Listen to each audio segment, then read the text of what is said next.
If you're aiming to score 170 or above on the LSAT, and I hope you are because there's no reason to shoot for anything less, today I'm going to share with you 6 proven methods to help you achieve your LSAT goals. These will also work if you're aiming for a lower score, but I recommend that once you've broken into the 150s, the 160s, that you aim higher, don't give up, aim for the highest score possible. In fact, why not aim for a 180? But to start with, of course, you're going to want to set specific and realistic goals that you believe you can achieve.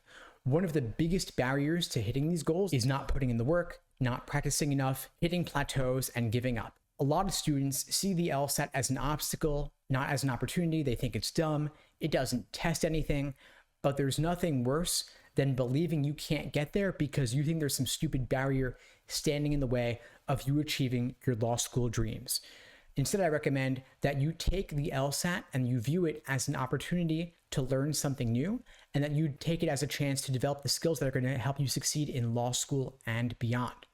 To this end, you don't want to just use explanations as a crutch. You want to truly analyze your mistakes for yourself to get the key insights that will let you study more effectively going forward.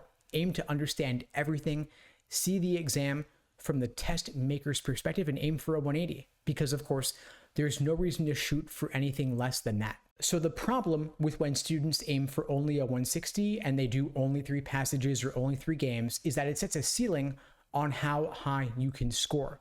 I want you to set the goal of solving all the questions accurately in the time allotted without getting fatigued. So you're going to do all 4 passages, you're going to do all 25 or 26 logical reasoning questions, and if you're taking the LSAT in June, you're going to do all 4 games.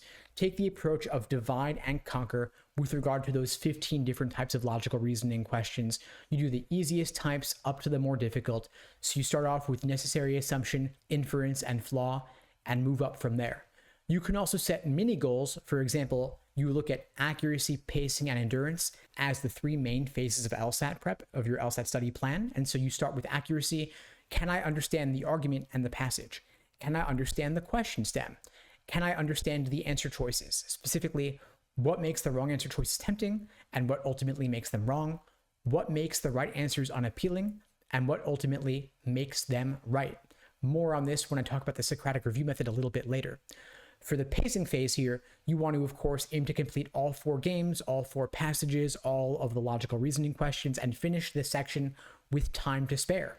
Then you want to go back and tackle the tough questions that you had flagged earlier in the section. You can also set endurance goals where you want to finish all 4 sections of the LSAT without getting fatigued and that your accuracy doesn't drop in the 4th section just because it was the 4th section. And of course, you want to be able to handle any scenario that they throw your way, including even if you were to get 3 logical reasoning sections back to back, which of course is possible with the new LSAT format starting in August once they remove the logic game section. Now, the second method I want to share with you to help you achieve your LSAT goals is developing a comprehensive study plan. I recommend using the laser approach to LSAT prep. That is the framework underpinning all the study plans that we create for our students at LSAT Unplugged. Will help you create a personalized day-by-day study plan to orient all of your studying from now all the way through until test day. If you're interested in finding out more about joining our program to help you achieve 170 plus, you can check out the links below the video to find out more. LASER is an acronym standing for Learning, Accuracy, Sections, Exams, and Review.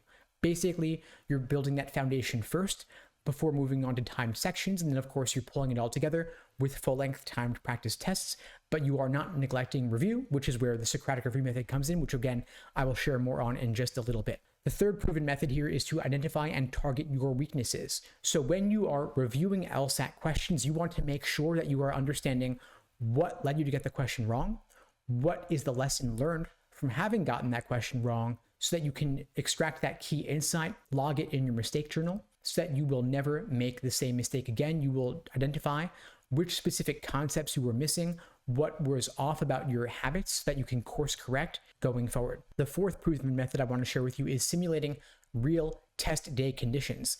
This includes strictly timing yourself with all of your practice tests. You're not pausing the clock just to go to the bathroom or check your phone or get a snack.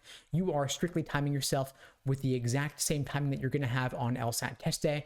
It's 35-minute sections by default, maybe a bit more if you get extra time accommodations, but you want to know what your timing is going to be and mirror LSAT test day as specifically as you possibly can.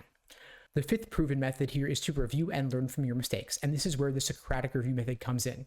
So what is the Socratic review method? It's a framework for helping you figure out exactly where your mistakes are coming from. For example, in logical reasoning, is your mistake coming from misreading the stimulus and misunderstanding the stimulus? Is it coming from misunderstanding the question stem, the task before you? Or is it with regard to the answer choices? Tempting wrong answers, unappealing right answers. You want to figure out which specific tricks and traps you personally are uniquely prone to falling for so that you can avoid making the same mistake again. At LSAT Unplugged, we offer live small group coaching sessions as well as one-on-one private coaching to walk you through this process with templates and tools and examples to help you engage in this process for yourself, to help you study that much more effectively. Again, link below to find out more. Now, the sixth proven method here is to stay motivated and manage your LSAT stress levels. You've got to remember that it is not all riding on just one LSAT test date because you can retake. This year, of course, you have the June LSAT, August, September, October, and November, this calendar year alone. You can also take it even in January and February. That's right. The February LSAT is not too late. So if, for example, you are targeting the August LSAT, know that you could register for September just for peace of mind, just for security, knowing that you have as a backup just in case you need it. Anyway, folks, that's all for now. Reach out if you need anything. I'm here for you. And in the meantime, I wish you all the best and take care.